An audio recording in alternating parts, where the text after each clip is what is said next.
Édouard Philippe fâché avec Gabriel Attal? Sa réponse franche. Lors d'un déplacement de 5 jours sur l'île de la Réunion, l'ancien Premier ministre Édouard Philippe a pris le temps de répondre aux questions de nos confrères du Parisien, apportant quelques éclaircissements sur sa relation avec Gabriel Attal. Au cœur des rumeurs politiques, la question d'une potentielle mésentente entre Édouard Philippe et Gabriel Attal a été abordée de front par l'ancien Premier ministre lors d'un déplacement de 5 jours sur l'île de la Réunion.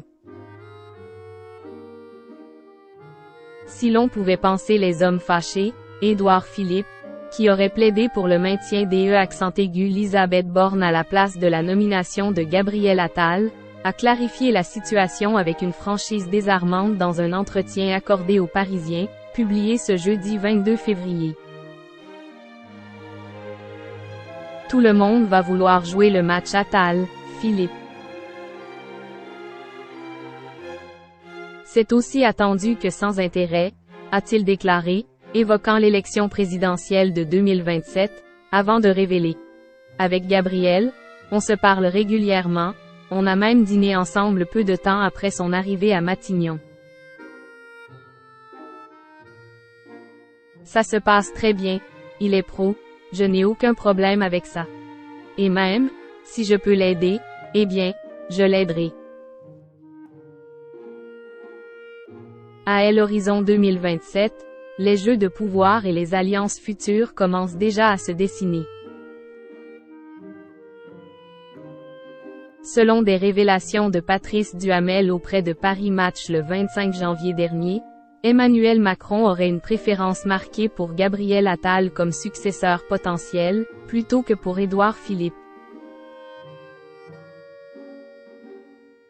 Alors qu'Édouard Philippe, qui a avoué être peu emballé par le gouvernement Attal, n'a jamais caché son intérêt pour la plus haute fonction de l'EAT, l'actuel président semble orienter son choix vers le plus jeune Premier ministre de la Ve République.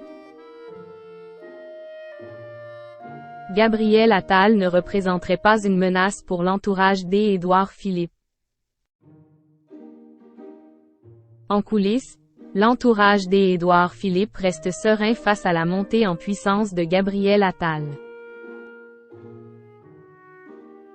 Un proche de l'ancien Premier ministre, cité par Challengers le 22 février dernier, minimise la menace représentée par l'ex de Stéphane Séjourné, jugeant son socle de soutien extraordinairement fragile, notamment sur des aspects cruciaux pour une candidature présidentielle. Cette même source estime que Gabriel Attal va s'effriter encore et encore au fur et à mesure des épreuves, et Édouard Philippe n'aura qu'à accélérer doucement pour conserver son avance.